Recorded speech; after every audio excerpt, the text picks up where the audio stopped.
Race fans, the American Sim Racing Series welcomes you to Chicago for the running of the Chicago 150. I'm Andre Graham Bush, joined alongside Carlos Acosta, the, again, multitasking producer and commentator for tonight.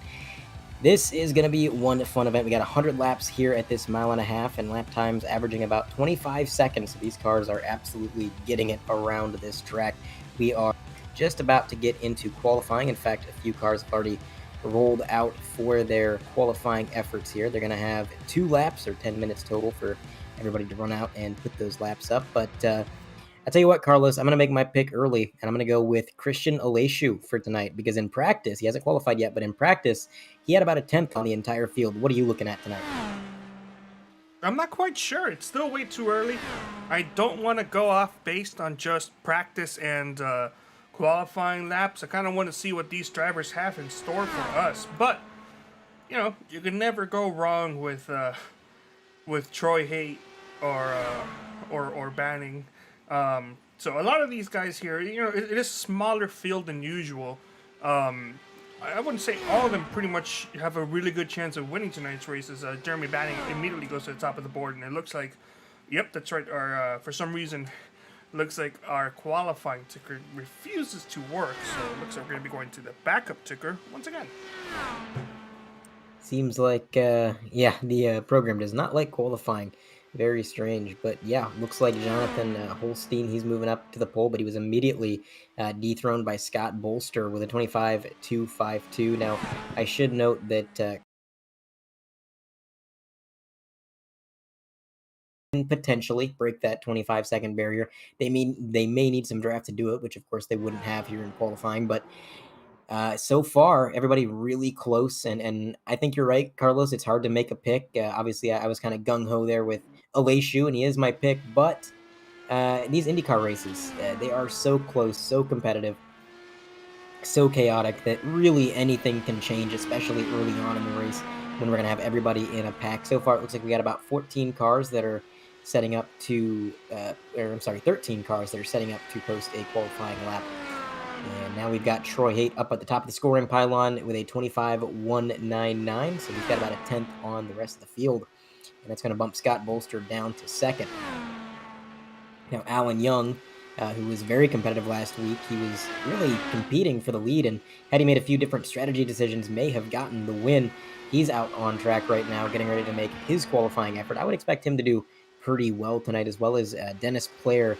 He's in the number 11 machine again this week, and he was working pretty well with a lot of the front runners last week, and I believe even led a couple of laps. So those are some drivers to keep your eye on, as well as looks like we got some drivers who weren't here last week, such as JT Littler. He has yet to post a lap, but he is in the session. So some new faces, some old favorites. It's going to be a fun night. Fun night indeed. As I mentioned earlier, 150 miles, 100 laps. Should be a nice, fun, quick race, similar to what we saw last week.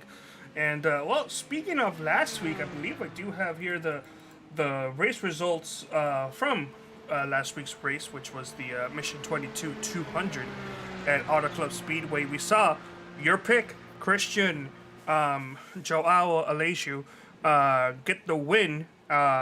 Even though he started dead last. He started in 12th. Led more than half of the race, led 52 laps, and went on to win the race.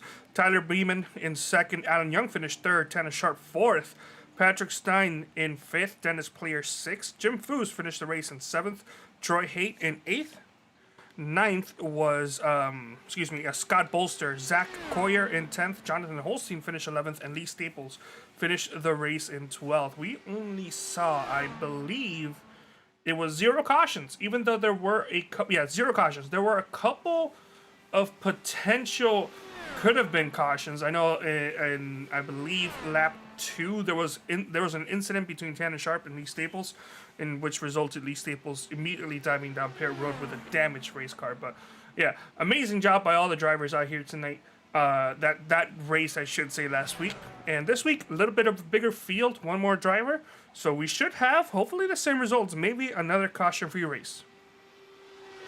Yeah, could be caution free. It'll be definitely up in the air. I think this track being a little bit shorter, a little bit closer confines than what we saw at Auto Club may increase the chaos level just a little bit. But again, these are very talented drivers, so if anybody can handle it, it will be them. But this track really is interesting because it's one of the few mile and a halves that doesn't necessarily have a straightaway. Even the back straightaway is curved. So everywhere you are on the track, you are constantly turning your car and working that steering wheel. Never really get a second to breathe, and that's only amplified in these Indy cars. Stock cars, they're a little bit slower down the straightaway. And so this curved back straightaway doesn't quite, it's not quite as noticeable. It's a very subtle thing. But when you're going over 200 miles an hour, that curve is really noticeable because that outside wall comes down to hug you towards the end of it. And so they're going to be really fighting the track the whole time. They're going to have to be aware of what's going on around them at all times, just like usual in these IndyCar races. But it's going to be quite the interesting track. Also, not that much banking. We saw quite a bit of issues last week at Auto Club with the banking. Drivers would just barely clip the apron, and that difference in elevation would completely send them sideways. Here, we don't have quite as much banking, so you may see some drivers dipping down onto the tri-oval if they need to break the draft, or if they need to catch somebody else's draft who's already down there. It's not going to be the preferred line by any means, but they can get away with it here a little bit more, I think, than Auto Club. So it's going to be a bit of a different driving style, but so far, only two drivers have not posted a lap. JT Littler and Christian Aleshu are the ones who are still on pit road. And I think Aleshu is just in this situation where he knows he's got the speed. He's got the car. He showed that last week at Auto Club from the very beginning. I mean, like you said, started last, raced his way up to the front. And time again, Carlos, every single time he did something where we thought, I don't know about that strategy call, or I don't know about that. He's going to lose time if he fights with this driver or does that. Every time we questioned him, he only pulled further ahead into the lead. So he knows he's got a fast car, and I think he's confident enough in that he doesn't necessarily need to qualify. It's a small field. He can work his way through them and maybe have a little bit of fun while he's doing it. But it looks like JT Littler, on the other hand, he is going to grid up. And this could be a little bit of strategy, Carlos. I saw a few clouds rolling in over the track. And right when that happened, that's when Littler climbed in the car. Interesting. He still has plenty of time to pull off 2 quick laps. And I do believe that, kind of like a restrictor plate race qualifying, you kind of need both of those laps at the same time to do them, to be able to get the fastest lap on the second one. So interesting to see, Lillard pulling out on track here with 2:20 remaining. As you mentioned, the clouds coming in, but I don't know. I wouldn't have expected the cloud to play as much of a difference as maybe we could be hinting it could be. Yeah, it's weird in Indy cars. It's a little bit different. The car never really feels bad. Like, even if the track is really hot and the car is losing grip, there's so much downforce and even so much underbody grip from these cars that you never really feel like you're out of control. But the hotter the track, the more your tires are going to slip. And even if you're not struggling to handle the car, that slip is going to cause a little bit of loss of momentum. You're going to scrub that speed away. And with Indy cars, you're wide open the whole time. So any speed you scrub away could impact your entire lap. It's a very momentum-based series. So if you get the track a little bit cooler, your tires aren't sliding quite as much. That's going to carry just a little bit more momentum. Now, he just posted his first timed lap, and that's going to be second timed lap. So a 25.3 is where he's going to sit about halfway down the pylon. And look at this, Christian Aleshu is actually going to go ahead and make a last-minute qualifying effort. Interesting to see him doing that. He hasn't posted a time yet. This will be his that was his warm-up lap. Now he's starting his first time lap. Going through the corners, Christian Aleshu, last week's winner from Deportes Gran Premio, is we're gonna see what he does. Excuse me, I was incorrect. He already posted his first lap time. Obviously the slowest of the field because that's his first timed lap. This second time lap though, plenty of time to get it done. We're gonna see where he's gonna qualify. And it looks like maybe not pole potential, but let's take a look. Third overall. So that's a good qualifying start. I believe that is going to match his best start of the season. I can confirm that here in just a second. I was actually looking at his qualifying starts. This is his best qualifying start since the Homestead race back in September 15th, where he qualified in 5th and finished 3rd. A great qualifying effort indeed, and honestly could have been better. I mean, this cloud cover was kind of rolling out by the time he was even on track, so he lost a little bit of time, I would say, from that, and still was only about 16 hundredths of a second off of the pole. Troy Haight is going to maintain that pole with a 25.199, and now that everybody has posted a time, we're going to move on to gridding. And they're going to get lined up on the straightaway, prepared for this 100 lap event. And again, it's going to be quite interesting. I think the beginning of this race is going to be definitely the most important. When you have the entire field and they're all starting side by side, row after row, with Indy cars like this, where you got so much downforce, so much draft, what kind of track position you put yourself in early on could have repercussions all the way down the line. Well said, but let's go over through the starting lineup of tonight's races. We saw earlier Troy Haight qualifying in first, Tanner Sharp in second, blazing hot lap times of both of those drivers. Christian Aleju in third, Alan Young in fourth, Scott Bolster in fifth, Jonathan Holstein qualified sixth, Jeremy Banning in seventh, JT Littler in eighth. I gotta excuse myself, the amount of times I've accidentally caught myself about to say litter, so I do apologize if that does slip out, JT. He qualified in 8th, Dennis Clear in 9th, Charles Ackerman in 10th, Tyler Beeman in 11th, Patrick Stein in 12th, and Jim Foos qualifying last but not least. Quite the grid we have tonight, very high strength of field. Going to be curious to see what Jim Foos can do tonight. That's a car that I'm going to be keeping my eye on, because last week I really think he had a lot of potential. It seemed like he had a really good car, and he definitely had the talent behind the wheel to maybe get a better finishing position than he did. It was just some strategy and bad luck that really put him behind the 8-ball, and unfortunately kind of lost a lot of track position, didn't get the result he maybe should have. But tonight, it's a fresh race, fresh field, and he's got another shot at it. So I'm curious to see what he can do as the pace car rolls out. We're going to be making, I believe, one pace lap around this 1.5 miles, which is got to seem agonizingly slow compared to the insane 200-mile-an-hour speeds that we're going to see under green. Tanner Sharp, of course, outside row 1, like you mentioned there, Carlos. That's another driver to focus on. He was really strong last week. That's kind of the reoccurring theme, is there were so many drivers last week that I feel like had a good car, and it was just luck of the draw. You know, the draft played such a big part that if you lost it, if you fell behind, if you played the strategy wrong and didn't cycle out with enough cars to give you that draft help, that could have been game over. So competition level is... Yeah, competition level is going to be really high tonight, and it's going to be different for sure. And it's going to be a challenge for all of these guys just to make sure that they don't really make any mistakes, because if last week was any indicator, we're not really going to see very many yellow flags. And of course, when that happens, that means you've got to be perfect. You can't make any mistakes if the race stays green, because you're not going to be able to be put right back up in the field. But there goes the pace car. He's going to make that hard, very hard left turn. My goodness. And the field has taken the green flag, and it looks like Tanner Sharp on the outside line is actually getting a bit of a better run to the line. Now, he's not quite going to get clear. There he goes. He's clear. He's going to dive down, it looks like. Nope. Staying up high.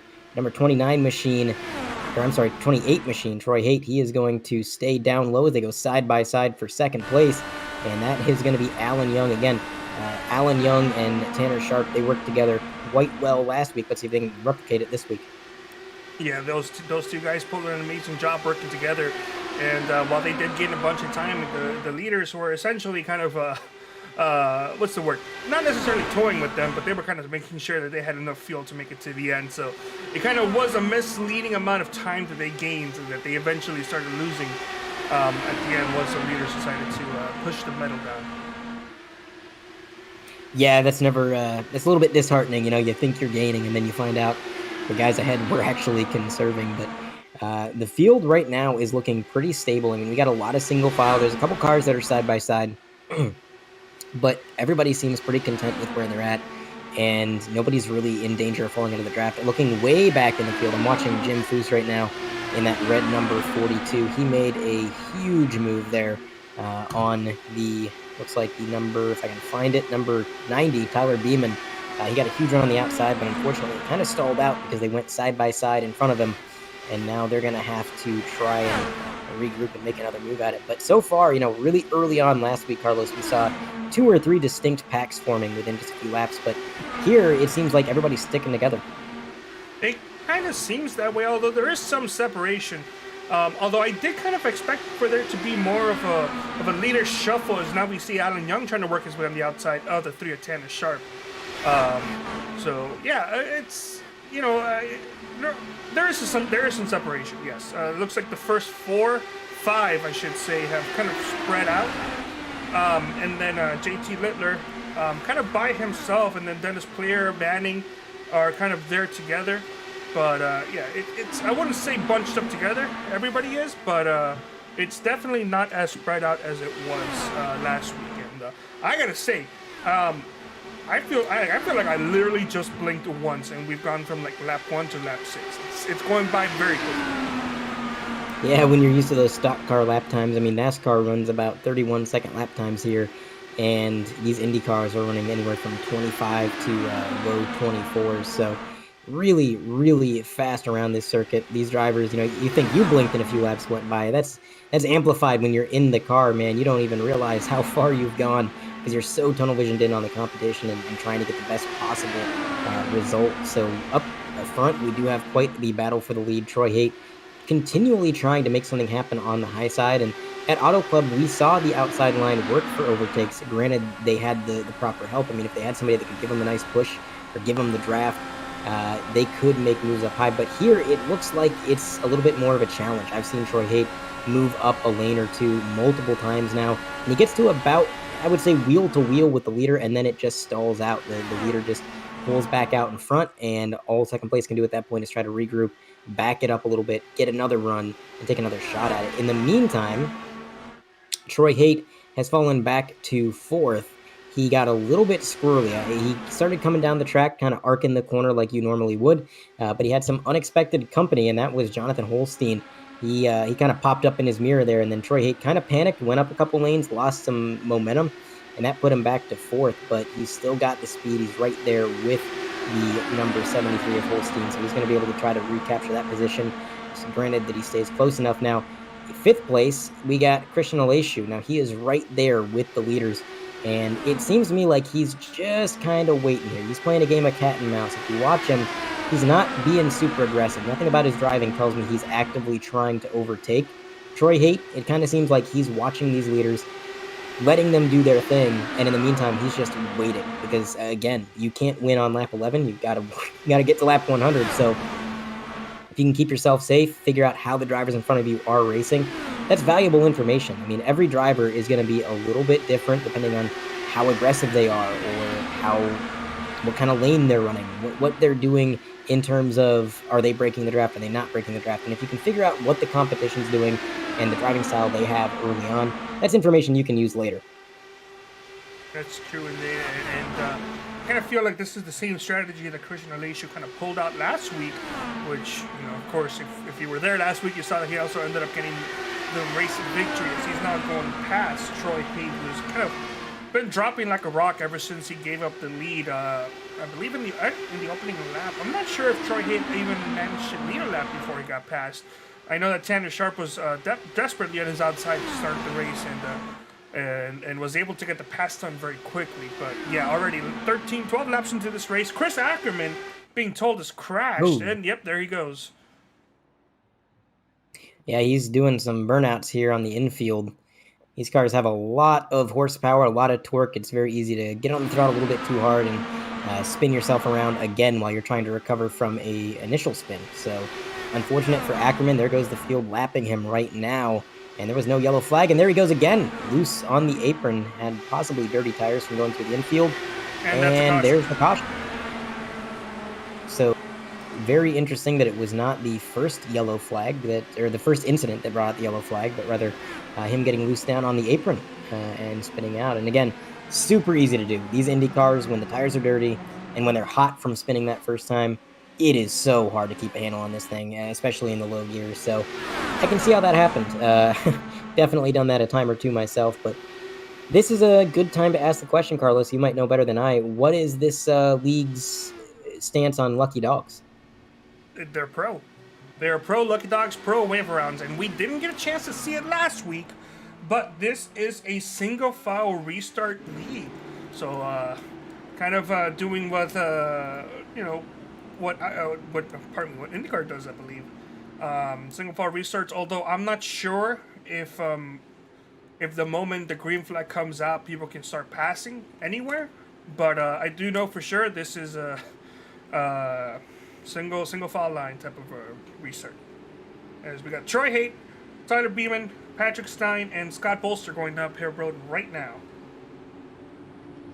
Now, if this league follows, and I'm not sure how IndyCar works. I know in NASCAR, if you are the cause of the caution, you can take a wave around, but you can't take lucky dog. So that may be what Charles has to do. Am I correct in saying that, Carlos? Unfortunately, I'm not sure. In this case, I do believe we're just going to be following the iRacing procedures. So he would not be getting the lucky dog because he was involved in that incident.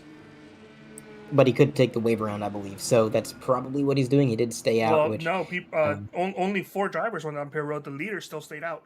oh, that's true. Yeah, he would not be able to take the wave around because only a few drivers pitted, which honestly surprises me. We're on lap 15. We got 4 cars coming down pit road. 15 laps is quite a bit on these tires. I mean, you got to think we're wide open the entire time. We're skating these tires throughout the entire corner. They already lost a good 4 tenths or so. I've been looking at the lap times. They've lost a few tenths, and that could be very valuable. If these guys who pitted are able to use those tires to their advantage, they're going to have a lot more freedom in where they can put their car. We haven't seen the outside line really work yet tonight, but if you got about 5 tenths an extra or 5 tenths of a second extra because of fresh tires, you can go up high. You can make those kinds of moves. So this could be fun to watch. These guys are going to have to work their way through the pack, but they're going to have the tires to do it. That's true.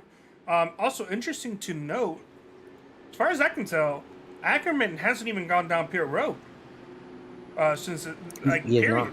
Yeah, that's a little interesting. As it looks like we still have another lap of pacing around. But yeah, I probably would have thought that you're gonna be stuck a lap down anyway. Might as well go down Pier Road. But it looks like that is not the case. So how about we go ahead and spend this lap, because I'm assuming it's 2 to go, and maybe talk to our current race leader and 3OI TV in-car racer and sometimes announcer, Tanner Sharp. Tanner, you got a copy? Yes, sir. Tanner, how are you doing? Oh, I see you've improved your mic quality. How are you doing today? I'm doing all right. How are you? Well, apparently I'm doing good, but I don't think I can. I don't think I'm doing better than you are right now. Currently leading the majority of the laps. I don't know if you've led all of them, but you've pretty much led nearly all of them. How's that car handling for you out there in the front? So far, so good. Clean air's king. Getting a little nervous to see what kind of runs these guys are getting, but track position is definitely key here, and I think protecting this inside is going to be key because since we can't go below the white line here, I mean, it kind of gives me a little advantage on the inside. So just trying to hold my own up here and see what I can do and try to be out front when it counts. Yeah, that's all that matters. Is there a reason why the majority of the field elected to stay out? Tires. We have tire limits here. We have 3 sets, so otherwise I'm not 100% sure. I decided to stay out because the tires and just for fuel sakes too as well. All right, and I'm assuming you plan on coming down Pear Road at least once, right? Twice. Yeah, once or twice. All right, well, we'll leave you at that as you got yourself a whole backstretch and a couple corners to think about how you're going to defend that position. So good luck out there, Tanner. Thank you very much. That was Tanner Sharp, current race leader, number 28. He used to commentate for 3 TV back in the day. So nice to see him, having some fun out there. And actually, ASRS fans, he was the commentator for the majority of our first season broadcasting for ASRS. Always interesting to see when a driver kind of goes back and forth between commentating and racing. You see it a little bit here on iRacing, but always makes me think back to Neil Bonnet. Neil Bonnet was a NASCAR driver who later in his career kind of got into broadcasting, and at one point he wrecked out of a race, decided, hey, well, I'm going to climb up in the booth and do some commentating and finish this race out. So very funny story there, but we're glad to see Tanner Sharp having some success. And speaking of Tanner Sharp, he took the green flag, and it's going to be a good jump for that green Mountain Dew number 26, that very green Mountain Dew number 26. But Alan Young behind him, he's going to have a pretty good run here, being that far back. He had about 3 car lengths. And again, the further back you are, the bigger the run you can get. He's going to try to take it to the high side, but just not enough. He didn't even get side by side there. One thing I am noticing, Carlos, is there is a huge bump going into turn 3. Right at the entrance of the corner, and it is actually getting these cars a little bit unsettled. I can see the entire suspension geometry of this car just get shook around, and it even looked like it might have pushed him a little bit higher up the track than he initially wanted to go when he entered that corner. So, gotta wonder if that bump is something these guys are watching out for, because at these speeds, that little bump could spell disaster if they hit it wrong. But here he goes. He was going to fall in line, but he had the run move back to the outside, and it's not quite going to work out this time. But as he works through 1 and 2, he's going to drive down the banking. That's going to give him a little bit of a run. And then as he arcs it out, he's going to carry that momentum. And now he is going to be side by side again. But turn 3 is where the outside line has failed him time and time again. And there it is again. He's going to fall back into second. So I got to ask, Carlos, do you see the outside line becoming any more viable as the race goes on? Maybe if they lay down some more rubber? Or is this going to be kind of a situation where clean air is king, and if you're going to pass, you have to hope the leader makes a mistake? Well, you heard it from Tanner Sharp. He does believe clean air is king, and he's been doing a fantastic job holding on to the lead without any help on the inside. Of course, Alan Young also hasn't been getting too much help on the outside either. So I am curious to see, to know, will the outside line kind of form something as the tires wear longer in the run? And also, if the 24 does get help, a 24 of Alan Young does get help on the outside, can he make something out of that? Because it just seems like whoever's holding on to the lead and whoever's on the inside line is going to have an advantage. And right now, Tanner Sharp, he's not afraid. He's not dropping a sweat. He heard him himself. He said he just needs to keep his car clean, hold on to that inside line, and he'll be there at the end when it matters. And that's when he wants to attack. So right now, I think Tanner Sharp, if we had one of those heart sensors, it'll probably be a very, very calm heartbeat, I should say. I would have to agree. He's been having a pretty good time up there. And this is so different from what we saw last week, Carlos. At Auto Club, we were watching these drivers trade off the lead time after time, especially when Christian Aleshu was up there battling it out with a few other cars. It just seemed like we had this carousel of leaders. It was just going around and around. Nobody could lead more than like a lap at a time. Whereas here, the bottom lane is just so powerful, so strong. And I'm not sure why that is. Maybe it's the slightly less banking than what we see over at Auto Club. Maybe it's just the actual turning radius. These corners are a little bit sharper, I would say, than Auto Club's corners. So the bottom's going to be a little bit more powerful. But yeah, the bottom lane working out really well. And the leader there did mention, Tanner Sharp did mention that these guys can't go beneath the white line. Now, I was actually unaware of that. I mentioned at the top of the broadcast that, yeah, the banking transition is not super brutal, so maybe they go down on the apron for the start-finish line, but apparently there is a rule against that, which that makes a lot of sense. I think if they were able to go down there, that would be a little bit dangerous. Scott Bolster, damaged car. Both of those front tires are destroyed. That's not Scott Bolster's. I apologize. That's Jeremy Banning. Oh, my goodness. I'm not sure he's going to be able to bring that thing back to pit road. He's got no front tires. They're just flapping around there. He's going to bring it to a stop and take the tow. There he goes back to pit road. No yellow flag. We're going to try to identify what happened. But, yeah, you go ahead and commentate for a bit while I try to get a replay here going. A lot of damage to that machine, and unfortunate to see. So that's two supposedly single-car incidents. I'm not exactly sure. We do have a couple cars that are further back from the pack, be that from tire wear. Maybe they were involved in that incident. I don't know. But two incidents early on, only one caution, not saved by the yellow flag that time. I'm just kind of taking a look through the field here. The battle for the lead is kind of playing out the same as it ever has. So we've got Alan Young and Jonathan Holstein working together, trying to get around Tanner Sharp, but just not quite able to pull it off quite yet. A little bit further back through the field, we're seeing some separation. I'd say the next big pack behind the leaders is this pack that consists of Jim Foose, JT Littler, and Dennis Blair.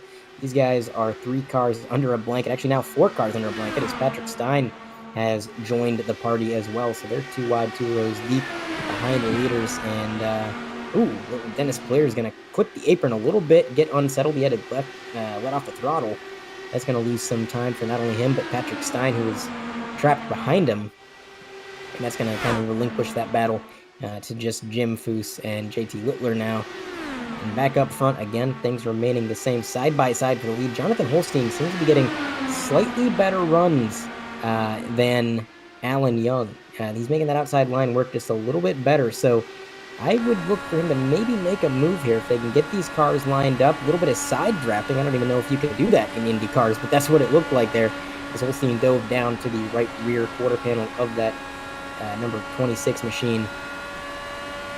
Alan Young behind him still trying to help out with the draft. Tyler Beeman has worked his way up into fourth. He just passed Christian Aleshu, who was previously in fourth. So Beeman working his way up through the field. Correct me if I'm wrong, but I believe he's one of the drivers who took new tires. So that could be a huge advantage as he's going to take to the outside line for a moment. And when we get to the corner, he's going to dive back down to the bottom and arc it out. And there's another caution. Yellow flag is out. It's Patrick Stein. Ooh, okay. No, that's Littler. Well, Patrick Stein is also wrecked though. Oh, is he? The blue, yeah, the blue number 89. They both wrecked. They got together. Oh, interesting. Well, let's go ahead and pull up a replay, see just what happened. Yeah, we're taking a look at our 3-wide TV replay, and you can see what's going to happen here is just a little bit of contact on the bottom lane is going to get him sideways, sends him up into the number 89, and both those cars are going to pretty much result with terminal damage from that. But, yeah, just a little bit of a tap, and that's this IndyCar for you, man. The awareness is so difficult. I mean, you can see he's just coming up the track a little bit, thinks he's probably clear, doesn't really realize they're 3 wide, but that little bit of a nudge, that is enough to send these cars completely sideways, sliding up to that outside wall. And, of course, these cars are not stock cars. They're very, very fragile. Doesn't take much, and that was a hard hit. Yeah, it doesn't take much. It kind of looks like, I'm not sure who that was that made contact with Stein and Littler, but it seems like that driver also has front wheel damage, suspension damage. Not quite sure, as we do have a bunch of drivers going down Perry Road. I think everybody's going down Perry Road, with the exception of Tyler Beeman and actually Aleshu also decided to stay out. That's odd. But, so I can confirm. Oh, sorry, go ahead. No, I was done. I was going to say I can confirm it was Dennis Player that made the contact. However, going back and looking at it through iRacing, it really seemed like netcode. I don't think Dennis did anything wrong. There was about 3 feet between those cars when he made the contact. So I think that was just a situation of iRacing being iRacing. Obviously, anytime you have any online video game or simulator, there's always going to be some discrepancy, some netcode issues. You're never really going to eliminate those altogether. But unfortunately, that was a case of Dennis Player was clear. I mean, he didn't do anything wrong. And in a perfect world, that contact wouldn't have been made. But unfortunately, the internet deities have decided that on this day, contact was made. So they're just going to have to continue on. Yes, and even on the replay, I don't think I mentioned it, but you could see that there was a gap, although I'm not quite sure if there would have been contact regardless, but the way you're saying kind of makes it seem like as if there wasn't going to be contact, period. But yeah, there was for sure netcode, and that is what caused Littler to spin out and get into Stein. But yeah, are you able to see if he's got some suspension damage or if that was just like an iRacing glitch? So I'm looking at the car right now. I don't see any damage. The alignment looks fine. The toe in, the camber looks fine. Again, it's not always accurate to spectators what kind of damage they have and what the car looks like, but to me it looks fine. Also, I should note that Dennis Player was given an EOL and then immediately had it cleared. I think he's starting in the back of the field anyways, which is why it was cleared. But obviously, in most racing series, even if you didn't wreck, if you were involved in the incident, you do get sent to the back. So I think that's what's going on with Dennis here. But this is going to be interesting because now we've got a new leader. We've got Tyler Beeman in the number 90 machine leading the way. He's going to have Christian Aleshu behind him. And then Tanner Sharp, who's been leading the way, he's going to be starting third. Now, he said earlier that clean air is king, but he already did it once, Carlos. He was able to get up to the front. He made a few passes, and he was able to get to the lead, not relinquish it. He held on to it really good. Do you think he can replicate that? It's possible. We're going to see. Tyler Beeman does have fresh tires compared to Christian Aleshu, because Beeman did go down Perry Road on that lap 15 caution 15 or so laps ago. Christian, though, has yet to go down pit road, as we do have 1-2 green. So I don't know if I think Tanner Sharp can possibly get past Christian, but if the rule of clean air and the low line is prevalent, then it could just be another case of Tyler Beeman just leading for a while, even though he's got drivers with faster tires behind him. Yeah, it's gonna be interesting, and this is the closest to the front that we've seen Christian Aleshu as well. I mean, let's not forget him, last week's winner.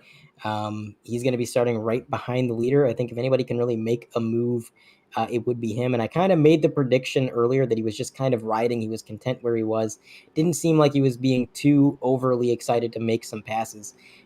If that's the case, I think we're going to see whether or not I was proven right or wrong on this restart, because I'd say it's about go time. We're going to be at 38, lap 38 out of 100. So closing in on the halfway mark, we'll be there before you know it. And with the way that these cautions have played out, it's really shuffling the field up. And I think these guys are going to want to secure some good track position should another yellow flag fly. And at this point, with the two yellow flags that we've had, including an incident that wasn't a caution, these guys may be expecting that to happen a little bit more frequently now. So there goes the leader with a great jump. He's going to get about a, 10 car length lead.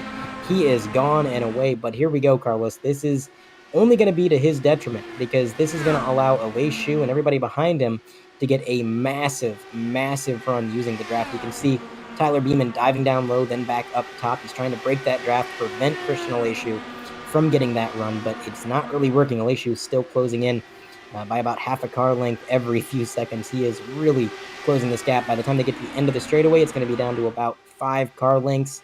And coming through the corner, he's going to take a little bit of a higher line. And Tanner Sharp behind him in third. He's going to take a very low line, arc it up high. But Aleshu is on the move. He's closing that gap. Yeah, he is, although it is taking a bit longer than kind of expected.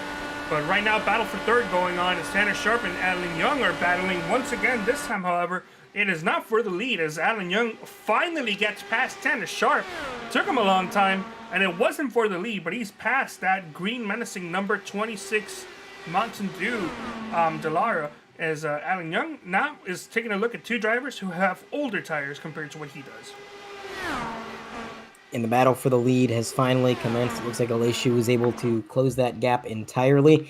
So he's going to be right on the bumper of our leader. And as they come down the straightaway, we're going to see him do what so many others before him have done, try to make a move on the outside line. But again, it's just not working. And I got to wonder if these cars are a little bit loose on that top line, because watching Aleshu and watching some of these other cars that are taking the high line, I'm noticing the cars get a little bit twitchy looking, like they're kind of darting to the left and then darting back up to the right, like they're not super planted. Could be an issue of handling. I mean, with the slightly less banking that we have here from what we saw last week, it would be possible these cars are a little bit looser, but there it is again, Aleshu just a little bit darty through the corners. And I think it's that darting around, it's that loss of grip, even if it's very momentary and it doesn't last long.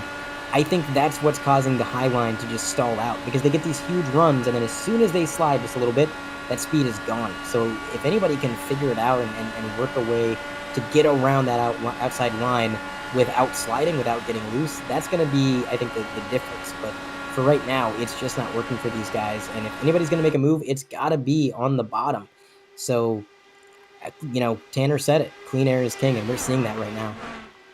Yeah, Beeman has not given up the lead at all since that restart.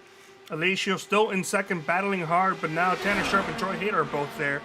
As I do want to report that Stein did come back out on track and then went back into pit road, as a player is now entering pit road himself.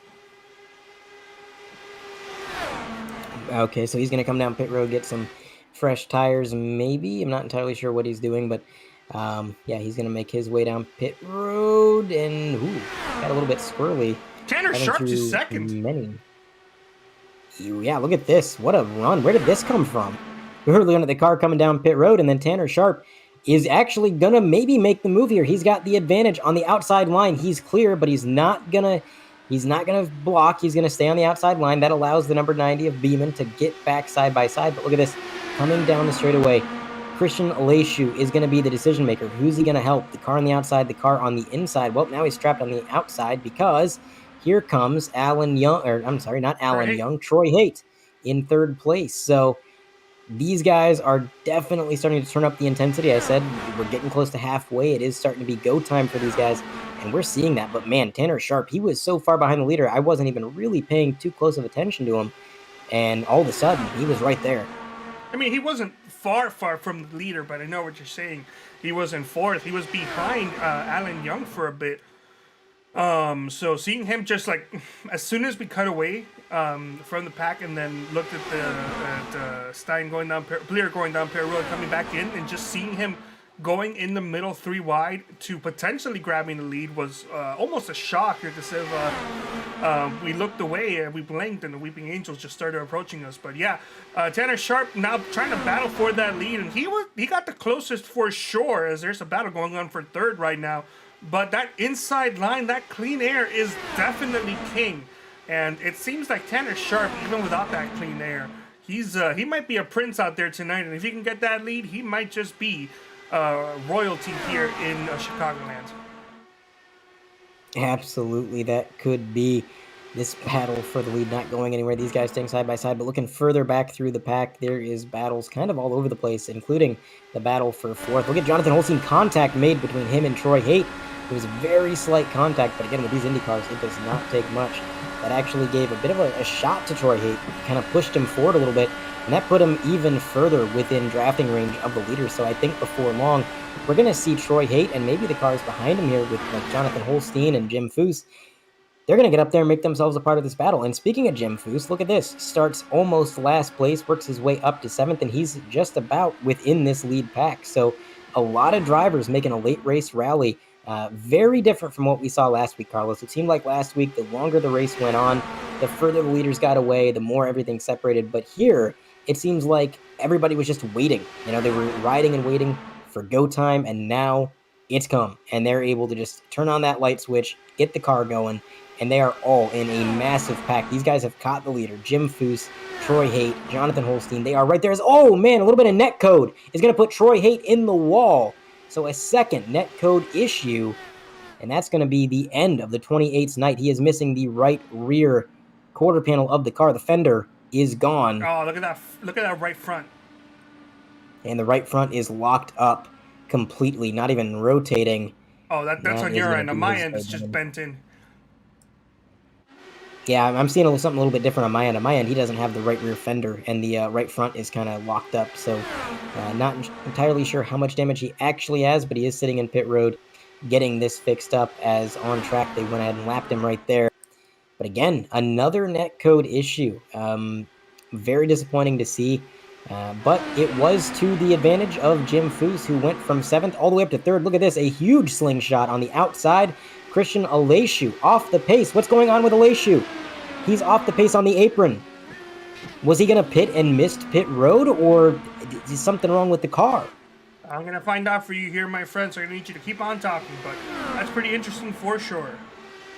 Yeah, I don't know. I mean, I can't imagine he was going to pit. He is coming on the driver's radio right now, but I can't quite hear him. In fact, hold on. Give me one moment. I had to turn on my iRacing audio in case he says anything else, but he did come on the radio momentarily. I couldn't hear him.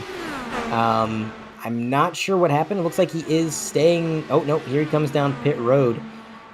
Let's see what he does coming down the pits as everybody else continues to battle it out. Our current leader is back to being Tanner Sharp. He was able to take the point. Here comes Aleshu. He's got the... Looks like the 3rd pit stall in line. Of course, qualified 3rd, so... He's going to be the 3rd pit stall in line. He's going to take some tires. The car is jacked up. Likely some fuel. And he's going to pull back out onto the track. So, yeah. Oh, we got a car in the grass. Dennis Pleer. 2nd issue of the race. Yeah, he's been having a bunch of issues nonstop lately. As I've been seeing him enter pit road or exit pit road, then take a tow or go down pit road. So definitely a tough night for Pleer, as he's currently 8 laps down, trying to get past Troy Haight, who got involved in an incident a couple laps ago. I believe that was with Alan Young or Jonathan Holstein, one of the LA Team Sport drivers. Yeah, Tanner Sharp back to the front. Jim Foose, how about that in 2nd, number 2642. Right there, 90 of Jim, not Jim, pardon me, excuse me, Tyler Beeman in 3rd, Alan Young 4th, Jonathan Holstein 5th, as that's your top 5 at the moment, as Jim Foose is trying to relive his early ASR's glory days and trying to get himself back up to the lead here in this IndyCar series. Whoa! Whoa, man, we almost had a Kevin LePage moment. I'm not sure. I think that's Dennis Clear. Yeah, he is in the grass again. As the leaders were coming through turns 3 and 4, Dennis Clear slid up the apron off the pace right in front of them. They had to make evasive maneuvers to avoid them, nearly causing an accident. And now look at this, Jim Foose to the outside. He's got the advantage going into 3 and 4. But as we've seen time and time again, it may not stick. No, he's going to come back single file, then move back to the outside, see what he can do. These cars are all under a blanket. We've got 5 cars together, so there's a lot of drafting opportunity here. But even with 4 cars in line on the outside, it doesn't seem to be enough to get around Tanner Sharp. And going back to Alesiu for a moment, he was the one driver that had yet to go down pit road. So the fact that he won 51 laps could just mean that that was the furthest that he could go. Of course, remember, there were 2 cautions during that period. So they could probably go under 50 laps, I should say. So it's probably calculated as contact. Jim Foose up in the wall. Tanner Sharp, heavy damage. Man, oh man. That is unfortunate. Huge damage to our former race leader. One of the best cars in the field, and Jim Foose with a right front that is no longer connected. The only thing holding that thing on is the extension cables, kind of, or the tethers holding it onto the chassis. And there goes Tanner Sharp again. He got loose trying to get into pit road. He's now sliding down through the apron. And that is going to be more than likely the end of his night. No caution yet. He's not going to take the tow. He's going to try to get it back out on track. And he does get it back out on track, but again, no caution. Looks like Dennis Clear is still pacing around on the apron off pace. I'm not entirely sure what that number 11 is doing. He's been on the apron for probably 4 or 5 laps now, so a little uncertain, but there's the yellow flag right there. And Tanner Sharp got loose again. So I think it goes to show, once these cars get the tires heated up, once things go wrong, it is very hard to avoid further incident. Things just tend to snowball. Heavy damage indeed for both of those drivers, as that's going to pretty much be it for Tanner Sharp and Jim Foose, unfortunately. Let's take a look at the replay, see what Tanner Sharp... well, let's take a look at what actually brought up the caution. This is Tanner Sharp getting back out on track. Yeah, on the apron. You know, there's a reason why these drivers are forbidden from driving below the apron during regular racing conditions, and that right there shows it. Even with a fresh car, that probably could have still happened. Yeah, absolutely. And on the driver's radio right now, Jim and Tanner are kind of discussing whether or not they felt any contact. Again, they're saying that this may have been a netcode issue, which seems to be a reoccurring theme tonight. It seems like the netcode is a little bit worse tonight than what we kind of usually see here on iRacing. So very strange, but that is kind of a lucky break for Christian Alesiu, who is the first car 1 lap down. That is going to make him the lucky dog, as he was the first car lap down not involved in an incident. So he's going to go around the pace car, back on the lead lap, and he's got a little under half of this race left to try to make something happen. That is one lucky break, Carlos. Yeah, I'd like to point out, please remember that, what's the word here? There was an iRacing patch out there tonight as, excuse me? Was somebody just sideways in pit row? Hold on. Somebody is struggling right there. That's one of the LA SimSport vehicles. Not sure who that is. That might be Holstein. That's Holstein, who just cannot seem to get his car back in position here. As, oh man, it's just a comedy of errors, as he almost Austin powered himself in between the grass and the pit walls. He's finally out of there. It looks like he may have spun out exiting his pit stall. And I mean, haven't we all done that in a car with as much horsepower as this one does? But let's take a look at that replay. See just what happened. We do, excuse me, because I have to use my secondary feed for this, so it's going to be a little weird. But let's take a look as to what possibly happened. So Tanner Sharp went on the middle of the apron, but I don't think that had anything to do with it, as I do think there was contact. I don't think that was netcode at all. Yeah, I think there was definite contact there. The question is, I mean, we're not here to assign blame or anything. That's not what we're here for. No. But I kind of want to see if the 42 scooted down a little bit more, or the 3 went up. As here we have a blimp camera. Slow it down more. Take a look. That's just a racing incident. That's just a racing incident for sure. But Oh yeah, yeah, I mean heavy they both damage. moved so little. I mean Tanner Sharp moved up a few inches, and the 42 of Oh Jim man, Foose moved down a few inches. And man, look at that close call. that's Alan Young, I what believe. a what a moment for Alan Young, nearly getting caught up in that. But like you said, it's a racing deal, and I think as well. You know what might have played into that, Carlos, is Tanner Sharp knows that there's a rule about going beneath the white line. He had two tires on the white line, and he was probably thinking to himself, I've got a league admin to my outside. I don't want to break any rules. Maybe he tried to move up just a couple inches to get clear of that white line, and not be the cause of any infractions. And unfortunately, the 42 just happened to be coming down at that point. We're just kind of theorizing, but maybe. Yeah, maybe. Let's take a look and let's listen here from Tanner Sharp himself as he just left the infield care center. Tanner, unfortunate what happened there. Can you give us a little of your thought as to what happens? Not quite sure. I looked at the replay and it looked like there was some netcode contact coming out of turn 4 there, and it just shot me towards the apron. I was sort of riding on the apron of the trial, and it got so loose, I ended up hit Jim on about a start finish line. So not sure what all happened there. Yeah, we actually weren't looking at. Okay, well that's interesting because we thought when you mentioned, or when netcode was mentioned, that it was involving the contact itself, but it seems like from what you mentioned there was netcode possibly in the exit of 4, and we didn't look at that. But yeah, there was for sure contact between you guys. But from what I can see, it seemed more like a racing incident where Jim kind of came down while you came up. Of course, seems like with you being loose on the apron, that's not where you wanted to be, and that unfortunately took out not just you, but also. Oh, excuse me, you're out on track. I thought you were in Pier Road. We're gonna leave you to it as you're about to go back green flag racing. Sounds good. Thanks. I thought he was out of the car, but no. Then I saw his lime green Mountain Dew machine, and then I realized, oh, that's him out there on track, because we're about to go back green here for the 3rd time tonight. Yeah, and you know who else was back on track? Jim Foose. I really didn't see that one coming with that tire being disconnected from the chassis. We'll see how much speed he's able to maintain in that car. But the green flag has waved, and that's going to put Alan Young as the new leader with Tyler Beeman behind him.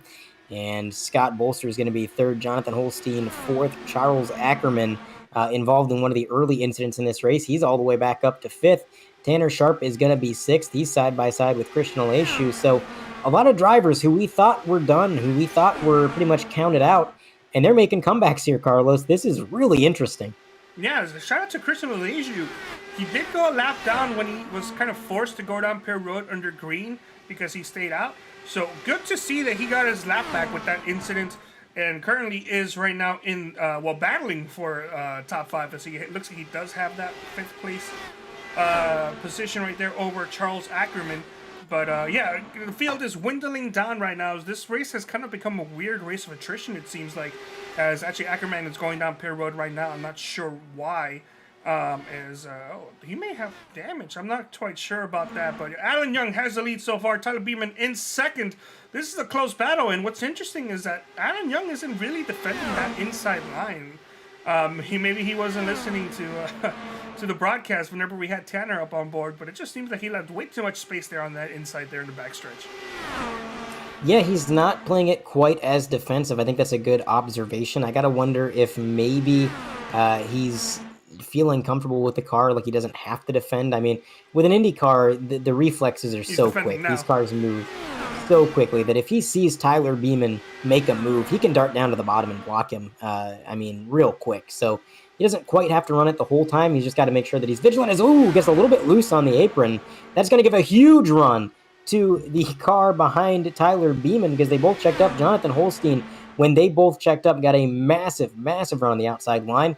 That's going to put him up into 2nd, right behind Alan Young. So these drivers are going to be 1 and 2 with Beeman behind him. And then Christian Aleshu has worked his way up into 4th. So It has been such a struggle tonight for Aleshu. He's been through so much, running behind the leaders for the majority of the early portion, going a lap down after that mistake, coming back from a lap down, and now once again following in the tire tracks of the leaders. You got to think he's starting to get a little bit frustrated, and he's got to be driving the wheels off that thing. Ackerman stayed down in pit road for an additional 2 more laps, so he went from being on the lead lap to now being 3 laps down. Excuse me if I got a hiccup there. Tanner Sharp was able to get back past him, but now Ackerman's back out on track, and Jim Foos is, I want to say, about half a lap behind him. So Jim Foos probably it's probably the least of his worries. But if he realizes how close he was to possibly getting another spot, it's gonna suck for him. And Christian Aleshu moved up into second place. He was able to make a move on the outside for second, but when it comes to making a move on the outside for the lead, things don't seem to be going quite as well. And I got to wonder if maybe just having that one car in front, after you step out to make that slingshot move, if you have somebody that can pull you out front and help you complete that pass, if that's the difference. Because now that he's racing the leader, there's nobody in front of him. He can't quite make that slingshot continue through. So, I mean, it's so tough. I just don't know what these guys can do. Oh, man, loose on the bottom again. That's going to hurt the leader as they come through 1 and 2. The bottom lane's going to prevail. He'll get the advantage back. But that's the second time now that I have seen Alan Young get loose on the apron, so he's got to be cautious of that. Can't make that mistake too many more times, or he's going to lose the lead. That's true. Currently, also a battle for 3rd and 4th. As I want to point out, Ackerman went back down pit road. He's still in pit road right now, so Jim Foos was able to get past him. As Ackerman is now dropped down to 6 laps down. As Pleer is the last driver out on track, and he is I want to say 15 laps down. So it'll take a while for him to get past Ackerman if Ackerman does not return to the track. But with 24 laps to go, it seems like it could happen potentially. We got a car on the apron. That's Dennis Pleer in the middle of the infield grass again. So a struggle field night for that number 11. But we do have the number 81 making another attempt on the high side. In the meantime, Charles Ackerman has taken it behind the wall. So his night is over. That is, I believe, the first official... no, I'm sorry, not the first official DNF, as we have JT Littler and Patrick Stein as well. Haven't really noticed those guys take it behind the wall entirely, but they are gone, so that'll be 3 total DNFs. Troy Haight, I'm not sure if... Okay, he's gone too. We got a lot of DNFs. I stand corrected. Troy Haight has been listed as out. Stein has been listed as out. Littler's been listed as out, and Banning's been listed as out as well. Of course, any of these drivers can come back on track, but as far as I can tell, it looks like those haulers are well on their way to the next race. And remember, no race next week due to Thanksgiving, so for those Americans that are celebrating, if you're Canadian, well, you already celebrated in October. But yeah, right now, only 8 drivers out on track, as Ackerman has, of course, gone down behind the wall and possibly to the garage. Well, it looks like 9 drivers out in the field, and oh my god, I did it again. 8 drivers out in the field with 5 drivers out of this race at the moment. I mean, this may be just one of those moments where I'm incredibly stupid, but I didn't know Canadians celebrated a Thanksgiving-type holiday in October. That's interesting. I had no idea. Yeah. Anyways, okay, now you're making me feel stupid. I'm going to double-check my work while you go ahead and commentate. I mean, you're probably right. I don't know things. I think we've established this throughout the broadcast. But in the meantime, look at this new leader. Monday, October 11th. Okay, so they have their own Thanksgiving. That's really interesting. I had no idea. I do know, though, that Christian Aleshu was able to finally make a pass on the leader. I'm actually going to rewind from my perspective and see exactly how he did it. Oh, my goodness. Oh, my goodness. So how he made the pass? Well, he got by with a little help from his friends. The number 11, Dennis Pleer, who is 17 laps down, took away the leader's line and allowed him to make the move. So and we had it on camera there that whole time. Well, yeah, I was too busy looking up Canadian Thanksgiving, so I personally missed it. Yeah, the Discord feed, I'm not always tuned into that because it is a little bit choppy, so I was kind of looking at my perspective there. But yeah, that was quite the interesting event. It's not every day you see a car 16 laps down affect the race for the lead, but it's not over yet. Alan Young still on the bumper of Aleshu, and both these cars, I would say, are really class of the field. These guys have been really, really dominant tonight, really fast. Obviously, the number 26 of Tanner Sharp, he was another car that was very dominant, but unfortunately with that damage that he got, he's kind of been taken out of the game. So with him gone, it really seems like it's going to be between Aleshu and Alan Young, but we still got a lot of cars left alive in this race as we're about to lap, I believe, Jim Foose. He's going to be going a lap down before too long, so that could even further shuffle this race for the lead as Tyler Beeman is not far behind. Yeah, I also want to point out Tanner Sharp's running competitive lap times compared to the leader. We do have 15 laps to go with one attempt at a green-white checkered. It's not impossible for Tanner Sharp to get back in the lead lap. It's improbable, but it's not impossible. Should he get back in the lead lap? Maybe watch out. He'll have a vehicle to contend with. But yeah, Jim Foose has gotten himself another lap down. He's not 5 laps down.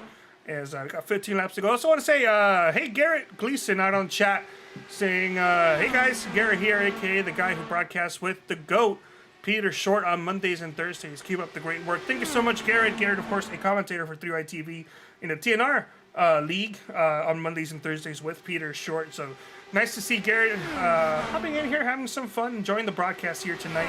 As, yeah, I just want to say Peter Short is definitely the GOAT for sure. Absolutely. Tyler Beeman under fire right now. Looks like third place Alan Young is trying to make something happen. And unlike the pass for the lead, Carlos, the pass for second place is a lot more doable. Again, when you have the leader out front and you can kind of grab his draft and allow him to help you complete the pass, it makes it a little bit easier. So I could see Alan Young maybe getting back up to second here. We're going to see these positions shuffle up a bit. We do have Jonathan Holstein not far behind the leaders as well. He could very easily become a part of this battle. But right now, I think the most intense race is for second place, right behind Christian Aleshu. And you mentioned earlier that Alan Young wasn't really defending the bottom super tightly.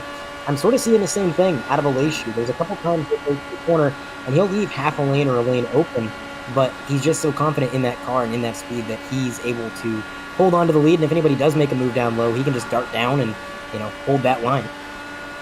I'm not sure. It seems like, I don't know, you mentioned that pass per second might be a little bit easier, but it seems like the inside line is still the way to go. Because not only do you have less help on the outside, but you also have that leader kind of pushing that car on the inside. Of course, now that I say that battle for second is looking really, really good for Alan Young right now, the 24 on the outside line. That is something that's changed too, is there is less help now to make something happen on the high line. Start of the race, we had the entire 13 car field, and a lot of those cars that weren't the leader were opting to go up to the high line. Of course, if you're not the leader, you're going to go wherever the leader isn't going. But now we've had a number of DNFs, as we have previously established. We've got a lot of separation through the field, and really this lead pack only consists of about 4 cars before you go way further back. And when you only have that many cars, yeah, the overtaking gets a little bit more difficult because you just don't have that help. I also do want to point out that there are 4 cars, but when half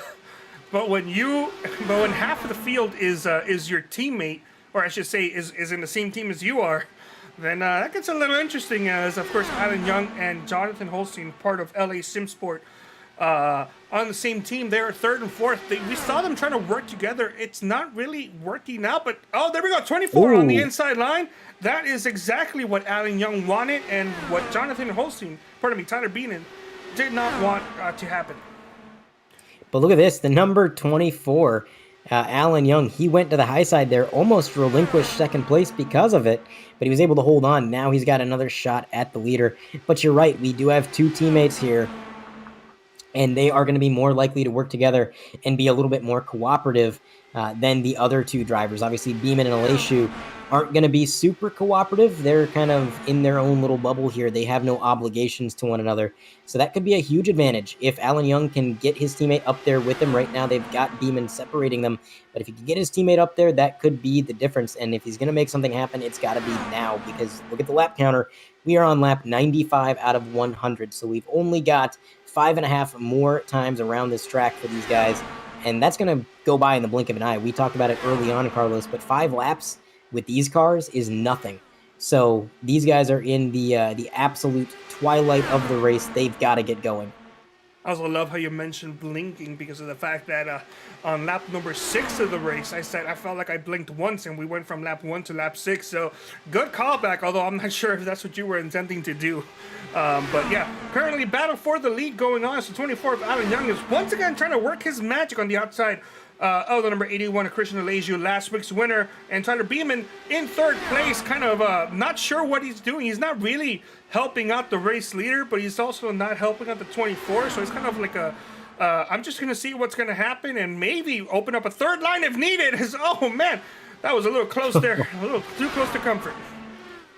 Yeah, he's not helping either of these guys out. He's going up the track, down the track, up the track, down the track, just trying to make sure that he doesn't give either of them the advantage, because if you're Tyler Beeman and you know how difficult it has been to pass tonight, then you know that the only way you're going to make this move is if they make a mistake, if they tangle with one another.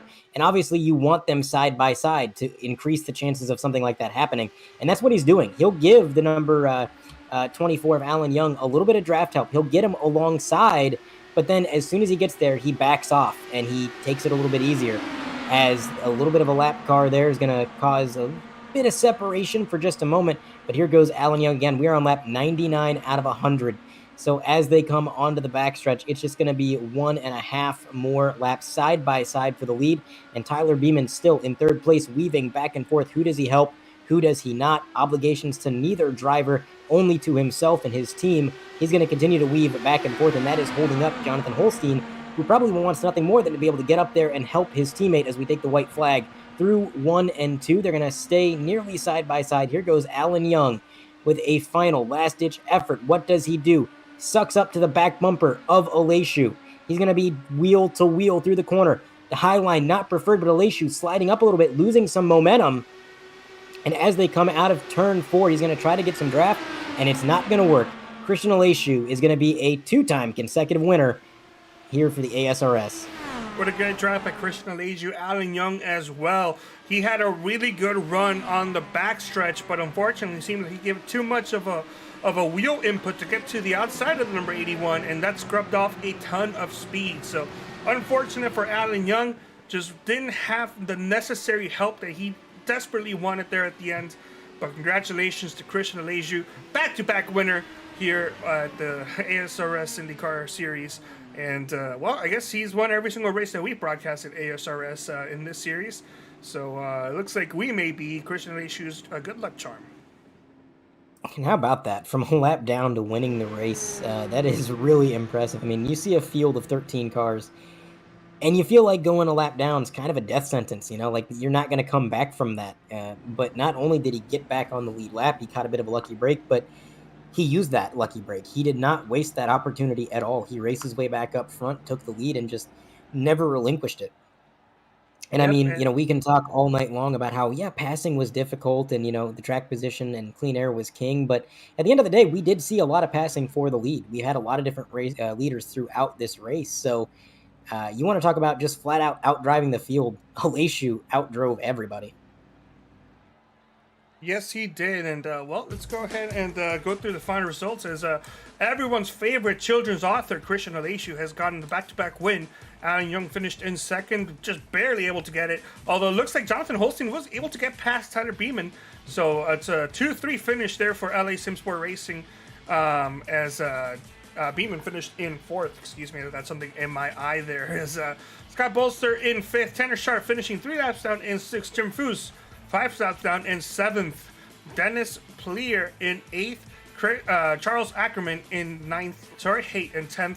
Patrick Stein in 11th, 12th will be finishing 12th is JT Littler, and Jeremy Banning finishing off tonight's race in 13th place. So I'm going to go ahead and let Andre handle all the interviews, as well, that was a fantastic race to commentate and watch. Absolutely. Thanks again for commentating with me, Carlos, and doing everything you do to multitask. I know that is got to be an absolute pain, but you do a phenomenal job, and again, big thank you. We're going to bring in our third place finisher, Jonathan Holstein. Let's see what he's thinking about this race. Jonathan Holstein, you got a copy? Yeah, I sure do. Well, Jonathan, you put on one heck of a show out there. Those last few laps were really intense to watch from our perspective. You're riding behind the leaders. You're watching them go side by side and battle it out. What was going through your mind, and what was the plan? I was just trying to set myself up to get a big run on them, because you had to get a really big run in order to get to the side of them and take their air away, and then kind of had to chop them down. So I was trying to set that up. I got the third like that, but didn't have anything for the front two there at the end. Now, it was your teammate Alan Young there in front of you, and I would say that was really fun to watch, you and your teammate kind of trying to cooperate, which was kind of an advantage that some of the other drivers in the field didn't necessarily have. You guys were really working in tandem pretty good. Is that something that kind of gives you an advantage working with a teammate? Yeah, it's definitely good to have Alan and Lee and some of our other teammates here to work with. It was funny, though, because you'd think pushing the guy might help him, but sometimes it was cutting the air off the other guy to help Alan, but just didn't have it there at the end. But great day for us. Absolutely. Congratulations on the podium finish. Before we let you go, is there anybody that you'd like to shout out or thank? Yeah, I'd like to thank LA Sim Sport. We've been together several years now, Alan and Lee and Ed and Tim over there. We've been together a long time, and thank them for this opportunity. And just like to thank my mom. She watches a lot. So thank you all. All right. Again, congratulations, Jonathan, and thank you for your time. Thank you. All right, third place finisher out of the booth. Let's go ahead and have a word with his teammate, Alan Young, see how he feels about this event tonight. Alan Young, you got a copy? Yeah. Well, Alan, it was an intense race. I mean, from our perspective up in the booth, you guys were just trading off the lead, battling side by side for just about the entirety of the race. And when it came down to it, it was you and Aleshu battling just lap after lap, and it came down to really just a couple hundredths of a second. Walk me through the end of that race. Yeah, when I got out first off of pit road, I thought we were in a good position there, and I knew I could hold him off if I just stayed in front of him, and then we kind of caught a couple lap cars, and it kind of changed the way the race went. I had to scramble to get back to him, and I just didn't have enough time to set up the right move. Now, how hard was it to make a pass on the outside line? We saw a lot of drivers, including yourself, try time and time again to make that move on the outside, but it seemed like the car just wasn't having it. It would scuff away a little bit of momentum. Is that what was happening? Yeah, for sure. You'd get a run, and then you'd get almost all the way halfway past them or close to it, and it just stall out, and you couldn't do much, and then you just have to keep trying and hope you could figure out some way to just get clear, and it was very tough. Yeah, it definitely looked like it. Well, again, congratulations on the second place finish. Before we let you go, is there anybody that you would like to shout out or thank? Yeah, LA Sim Sport, Young Guns Creation, FSM Customs. You guys are putting the broadcast on, and Jim for setting up this amazing car. All right, again, congratulations, and thank you for your time, Alan. Thank you. Second place finisher out of the booth. Now it's time to have a word with Christian Aleshu, our race winner. Let's see what he's thinking. Christian Aleshu, you got a copy? Loud and clear. Christian, what a performance. From a lap down back to the lead, and once you got that number one position, you never even looked back. How'd you do it, man? Well, it's Chicagoland, and it's a fast track, so as you guys probably know, the faster the track, the more patient you got to be. It was really just about saving my stuff that first half. Had the car in economy mode, fuel map 3, because I knew that a lot of these guys were going to have to make 2 stops. I wanted to do it on 1. I had to put it on map 3 to do that. So I did that, and unfortunately the caution caught me out when it happened, so I did go that lap down, but Wave Around got me back around, and then Dennis Pleer became an inadvertent teammate for me when we started coming up on the lap cars. I used him to draft by the leader, because once you get out to the lead, man, it's just so hard for anybody to get by you. And I was able to hold it down there and take the win. Absolutely. Again, it was a great performance. Now, obviously, we saw a lot of the drivers that got to the lead, such as yourself, they kind of played defense on the bottom. Was there anything really more to it when it came to playing defense, where you having to really watch what lines the cars behind you were taking? Or was it more simple of just kind of holding the bottom and running that? You know, it was about holding the bottom, yes, but once I saw the cars behind me get about you're 0.3 to 0.4 seconds back, I would go up a little bit just to kind of take some of the ease off of the tires. Just want to take some of the tension off the tires. Wanted to make sure those lasted, because I've been in races at Chicagoland before where you're holding that bottom line and it is just wearing the tires so bad that you end up spinning out. So I didn't want to do that. So just watching those guys, making sure they were 0.3, 0.4 behind, that was just more than enough at this track to hold on to the lead. And then when they would get up to 0.2, 0.1, then I'd get down to the line hardcore. Yeah, that's a lot to try and juggle, trying to save the tires. That is, we kind of noticed you moving up the track a little bit, and we wondered why, and I guess now we have our answer. So, Yes. again, fantastic performance. Congratulations on the win. Before we let you go, is there anybody that you'd like Thank to shout you. out or thank? Yeah, first and foremost, Jesus Christ, my Lord and Savior.